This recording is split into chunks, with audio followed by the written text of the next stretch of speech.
மயில் சும்மா வந்து அழகலமா, மேகத்தை பார்த்ததும் அப்படி தோகையை விரிச்சு ஆடணும். நான் மேகம், நீ மயில்.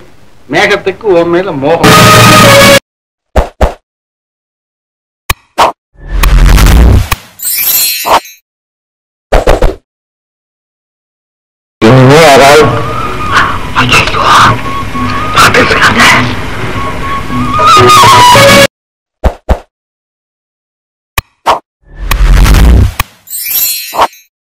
அது வந்து வாகினி பக்கத்தில் விஜயா ஸ்டுடியோவில் ஷூட்டிங் நடக்குது.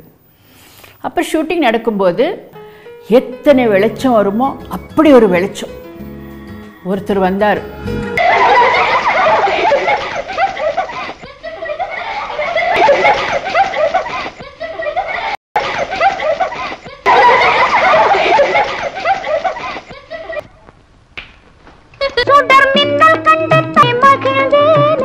நின்றுட்டாங்க.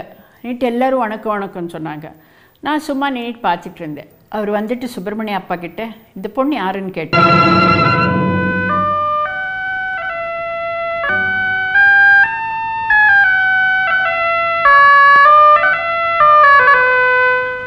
பிக்சர்ஸு நாடோடி மன்னன்,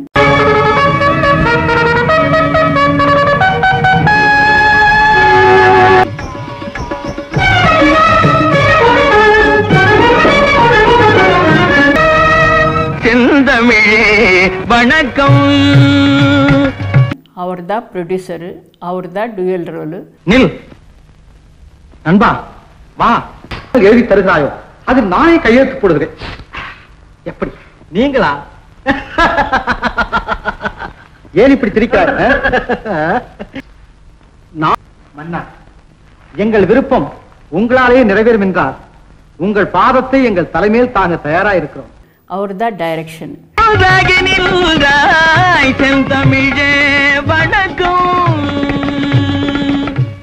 அதை எடுத்துட்டு இருக்காரு. அதுல பானுமதி அம்மா, எம்என் ராஜம், நிறைய பேர் இருந்தாங்க.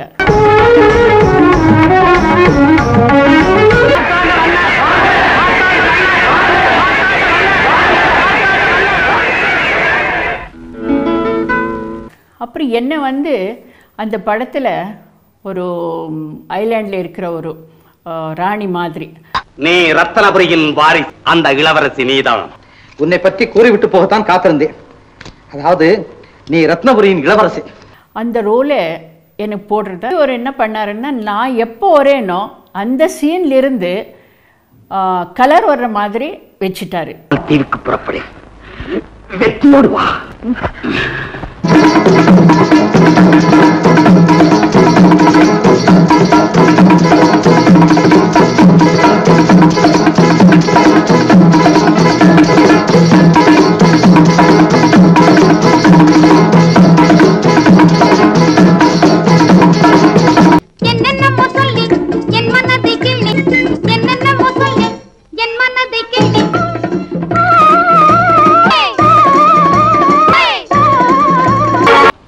விடியும் வரையில் இங்கே இருந்துவிட்டு காலையில் போய் தேடுவோம். சரி வா. கண்ணில் வந்து மின்னல்.